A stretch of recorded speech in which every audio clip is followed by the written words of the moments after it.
할렐루야. 사랑하는 대강의 가족 여러분, 오늘 하루도 하나님의 말씀과 동행하는 삶이 되길 소망합니다.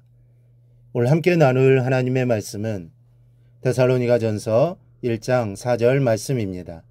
하나님의 사랑하심을 받은 형제들아, 너희를 택하심을 아노라. 아멘. 하나님의 선택의 역사는 창조의 시대로 거슬러 올라갑니다. 아담의 아들 가인과 아벨 중에 하나님은 아벨을 선택하십니다. 두 사람이 제사를 드렸는데 하나님께서는 아벨의 제사만을 연락하심으로 아벨을 선택하셨음을 나타내셨습니다. 또 사람이 땅에 번성하며 죄악이 무성할 때에 하나님께서는 사람들을 심판하시기로 작정하시고 그중 노아의 가족만을 선택하십니다.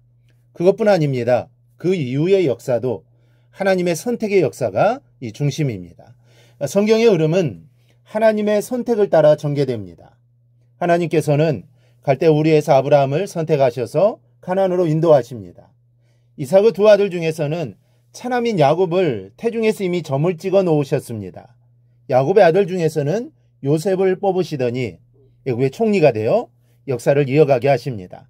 또 모세를 택하셔서 시내산에서 사명을 주십니다.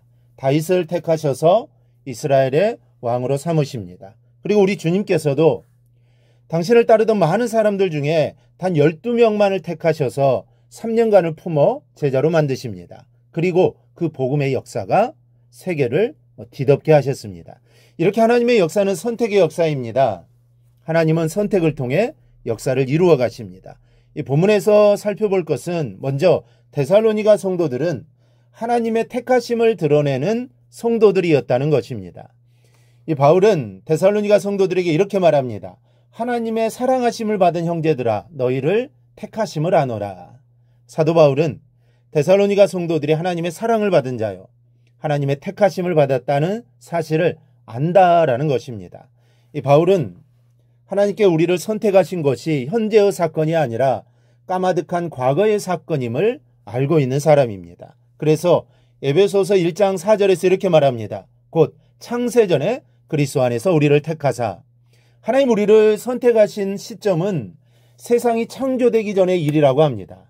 바울은 데살로니가 성도들 역시 하나님께서 창세전에 이미 선택하셨다라는 것을 알고 있는 사람입니다. 그렇다면 본문에서 너희를 택하심은 아노라라고 말하는 것은 무슨 뜻일까요? 그것은 데살로니가 성도들의 삶이 얼마나 아름다운지 누가 보더라도 저 사람들은 하나님께 택하신 사람들이라고 말할 수 있을 정도로 아름다웠던 겁니다. 즉 데살로니가 성도들은 하나님께서 자신들을 자녀로 선택하셨다는 사실을 믿음의 역사와 사랑의 수고, 소망의 인내를 통해 천하에 드러내는 사람들이었다는 뜻입니다. 모름지기 하나님의 자녀라면 하나님께 나를 선택하셨다는 사실을 드러낼 수 있어야 합니다. 쓸데없는 입방정으로 떠들고 다니며 하나님의 택하심의 진리를 값없이 하는 것이 아니라 드러나는 행동으로 이 진리를 증거할 수 있는 사람이 되어야 합니다. 데살로니가 성도들은 바로 이런 사람이었습니다. 우리도 데살로니가 성도들과 같은 삶을 살아가기를 축복합니다. 우리의 말과 우리 행동 하나를 통해 하나님의 자녀임을 드러낼 수 있기를 바랍니다. 그리고 이런 삶을 통해 복음을 드러낼 수 있는 자녀들이 되어야 합니다. 이렇게 사는 것이 하나님이 나를 택하신 이유입니다. 또 하나, 택하심을 드러내기 위해서는 하나님의 사랑에 젖어들어야 합니다. 바울은 너희를 택하심을 아노라라고 말하기 전에 하나님의 사랑하심을 받은 형제들아 하고 먼저 택하신 자리를 설명합니다. 하나님의 선택의 자리는 사랑의 자리입니다.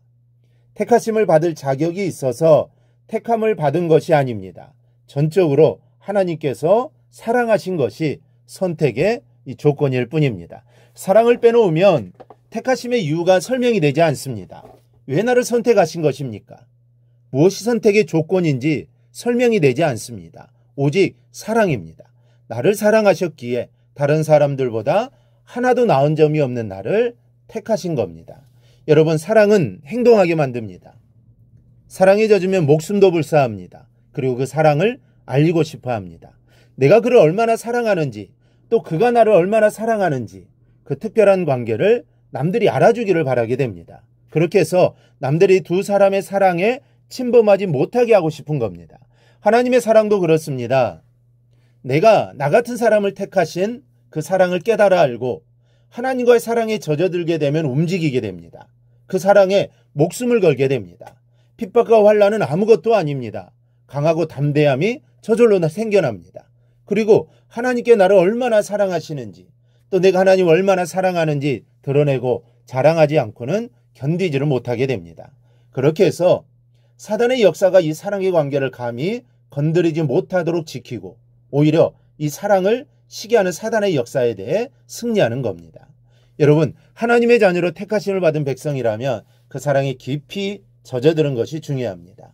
하나님의 사랑이 내 심령의 뼛속 깊이 속속들이 배어들면 도저히 가만히 앉아있을 수 없게 됩니다. 이 새벽에 오늘 하루 기도하실 때 내 심령을 십자가의 피로 흘러주신 하나님의 사랑에 젖게 해주옵소서라고 기도하는 하루가 되기를 바랍니다. 그래서 나를 택하신 하나님의 사랑을 깊이 깨닫고 그 사랑을 담대하게 드러내는 복된 성도들이 되기를 주님의 이름으로 축원합니다. 오늘 묵상한 말씀을 굳게 잡고 삶으로 실천하며 살아내는 대강의 모든 성도들이 되기를 축복합니다.